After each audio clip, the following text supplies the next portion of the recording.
চীনের রাজধানী বেইজিং এর গ্রেট হলে প্রধানমন্ত্রী শেখ হাসিনার সঙ্গে চীনের প্রেসিডেন্ট শি জিনপিং এর বৈঠক অনুষ্ঠিত হয়েছে। বুধবার বিকেলে বৈঠক অনুষ্ঠিত হয়। প্রধানমন্ত্রী শেখ হাসিনার সঙ্গে দ্বিপক্ষীয় বৈঠকে শি জিনপিং বাংলাদেশকে গ্র্যান্ট বা সহায়তা, সুদমুক্ত ঋণ, কনসেশনাল বা ছাড়যুক্ত ঋণ ও বাণিজ্যিক ঋণ এই 4 ধরনের অর্থনৈতিক সুবিধার প্যাকেজ দেওয়ার দৃঢ় প্রত্যয় ব্যক্ত করেছেন। দুই নেতার বৈঠকে চীনের প্রেসিডেন্ট শি জিনপিং বলেছেন, বাংলাদেশের উন্নয়নের সহায়তার জন্য কিভাবে 4 ধরনের আর্থিক সহায়তা দেওয়া হবে সে ব্যাপারে দুই দেশের কারিগরি কমিটি একসঙ্গে বসে সিদ্ধান্ত নেবে। চীন থেকে একটি কারিগরি কমিটি শীঘ্রই বাংলাদেশ সফর করবে।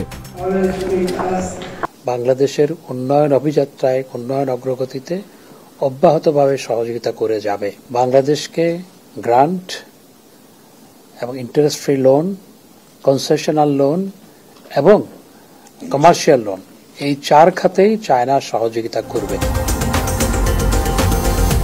সেই সঙ্গে চীনের প্রেসিডেন্ট নিজ থেকেই বাংলাদেশে আশ্রয় নেওয়া প্রায় 13 লাখ রোহিঙ্গার মিয়ানমারে প্রত্যাবাসনের সর্বোচ্চ সহযোগিতা দেওয়ার কথা বলেন। তিনি মিয়ানমারের সেনাবাহিনীর সঙ্গে এবং প্রয়োজনে আরাকান সেনাদলের সঙ্গেও কথা বলবেন বলে প্রতিশ্রুতি দিয়েছেন। তিনি মিয়ানমার থেকে বিতাড়িত কয়েক লাখ রোহিঙ্গাকে বাংলাদেশে আশ্রয় দেওয়ার জন্য বাংলাদেশের প্রধানমন্ত্রীকে ধন্যবাদ জানান। আমাদের রাষ্ট্রপতি তিনি বলেছেন যে আমি জানি যে তোমরা মায়ানমারের থেকে বিতাড়িত লক্ষ লক্ষ রোহিঙ্গাকে তোমাদের দেশে আশ্রয় দিয়েছো এবং এটা একটা বার্নিং ফ্যাক্টর, বার্নিং ইস্যু তোমাদের জন্য। আমরা এটি সমাধান করবে, আমরা সর্বতোভাবে তোমাদেরকে সহায়তা করব।